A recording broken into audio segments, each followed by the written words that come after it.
বছরের ১২টা মাসের মধ্যে যেই না মে মাস শুরু হয় মনের আনন্দ বেড়ে যায় অনেক গুণ, কারণ এটি আমার জন্মদিনের মাস। সত্যি, বাবা মার আশীর্বাদ আর ভগবানের অশেষ কৃপায় এই সুস্থ সুন্দর জীবন নিয়েই যেন আগামী দিনগুলো ভালোভাবে কাটাতে পারি, এই ইচ্ছে নিয়েই এবছরের জন্মদিনটা শুরু হলো। তবে এটি শুধু একদিনের উদযাপন নয়, তার আগের দিন থেকেই শুরু হয়েছিল এই মহাযজ্ঞ।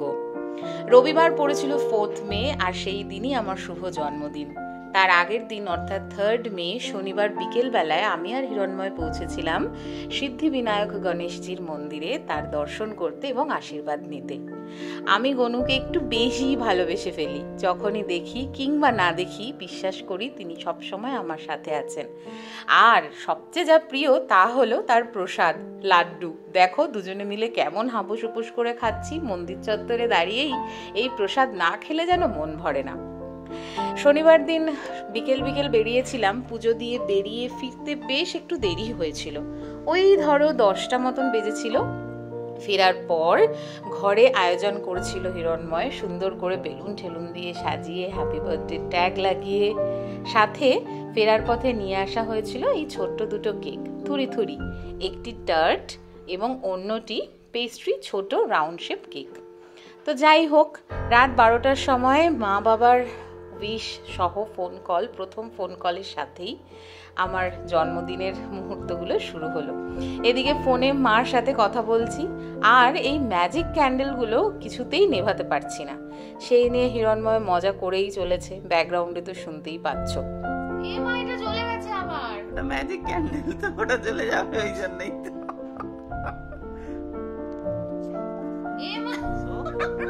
কি কেক আনা হয়েছে বলো তো? এটা হচ্ছে টার্ট, যেটা হচ্ছে আমি আগে কখনোই খাইনি, ক্যারামেল টার্ট। আমি ফার্স্ট টাইম আজ ট্রাই করব লাইফে। আর এটা হচ্ছে চকলেট ক্যারামেল। তো আগে এটাই কাটছি বিকজ এটা এনিহাউ একটা কেক। ইয়েস, আরে কেকটা so happy birthday to me, happy birthday to me, happy birthday to me me. আর খাচ্ছি।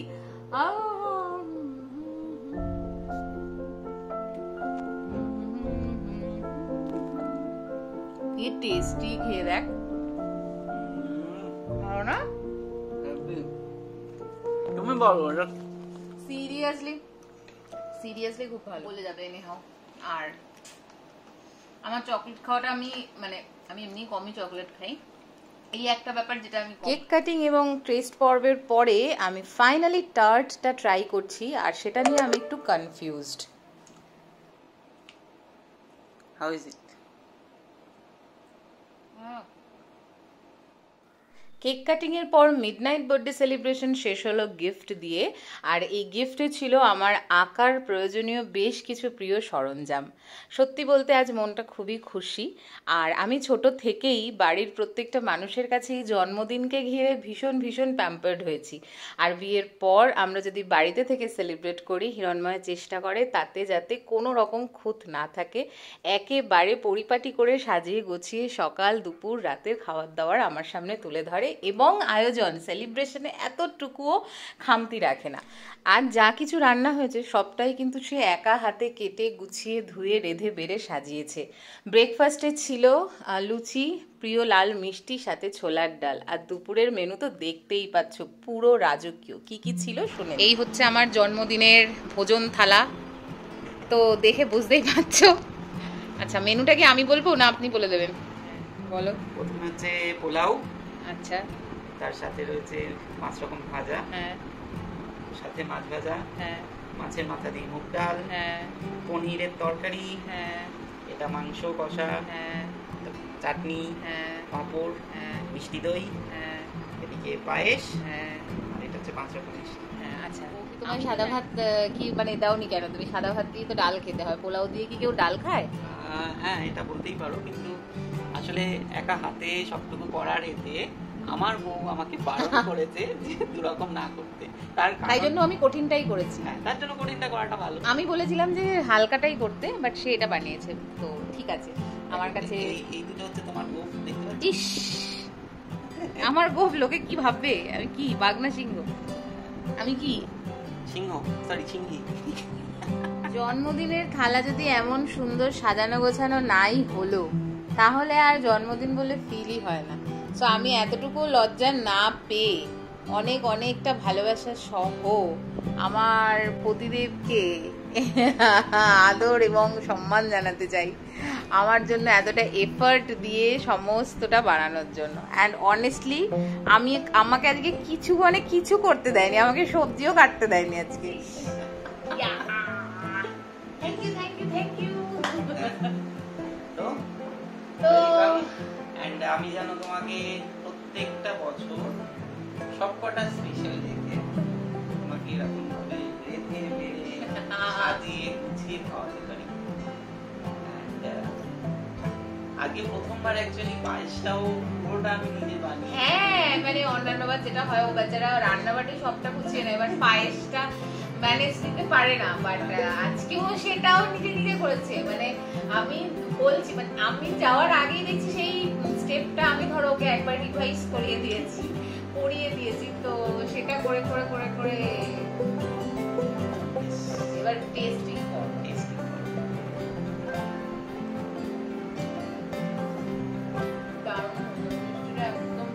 আমিও মানে সেটা এতে আমি দেখেছি। যাক ভালো।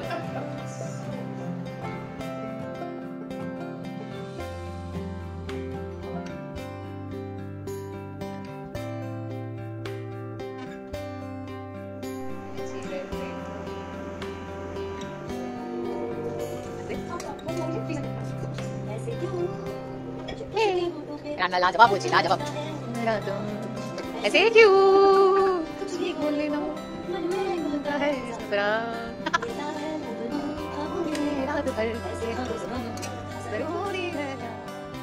কেক ইনি অর্ডার দিয়ে এনেছিলেন, সেটা এসে গেছে। কেকের দোকানটা খুব ভালো। ও ওয়াও! অন্যান্যবার যদিও নিজের জন্মদিন এবং হিরণময়ের জন্মদিনের কেক আমি নিজে হাতেই বানাই, এই বছর সেটা অর্ডার করা হয়েছিল চাপ মুক্ত থাকার জন্য। আর এই সুন্দর কোডের জামাটা আমাকে হিরণময় এবার কিনে দিয়েছিল, যেটার ওপর আমি আবার হাতের কাজ করেছি। এটারও ভিডিও বানানো আছে, যদি তোমরা দেখতে চাও আমি তোমাদেরকে আলাদা করে পোস্ট করব। আমার বার্থডে ফাইনাল স্টেজ, আজকে তারিখটা আমার জন্মদিনের, কিন্তু আমার ইচ্ছা আমি আর হিরণময় দুজনে মিলে কেকটা কাটবো, বিকজ মার্চে ওর বার্থডে গেছে। ওই দিনটা আমরা অন্যরকম একটা স্পেশাল ভাবেই কাটিয়েছি। আমরা ত্রম্বকেশ্বর মন্দির গিয়েছিলাম সেদিন, সারাটা দিন ওখানেই কেটে গেছে। তো তারপর থেকে বেশ কয়েকবার ভাবা সত্ত্বেও দুজনের শরীরটা ঠিক ছিল না, তো সেই কারণে এরকম ভাবে সাজিয়ে গুছিয়ে সেলিব্রেশন, যেটা আমি প্রত্যেক বছরের জন্য আর ও আমার জন্য করে, সেটা হয়নি।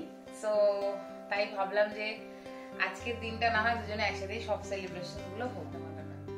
তো যাই হোক, চলে আস এখন কেকটা তাড়াতাড়ি কাটা যাক।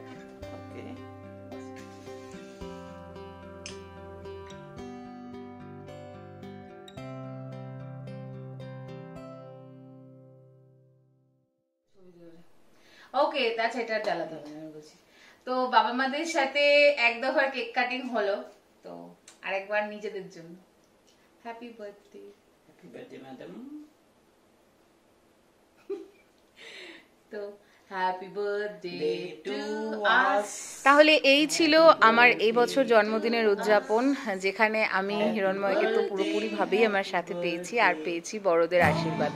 আপনারাও সকলে আমাদেরকে আশীর্বাদ করবেন, ভালোবাসা জানাবেন, আর যদি ব্লগটা ভালো লেগে থাকে তাহলে অবশ্যই সাথে থাকবেন। আপনারাও ভালো থাকবেন। আজ আসি, টাটা।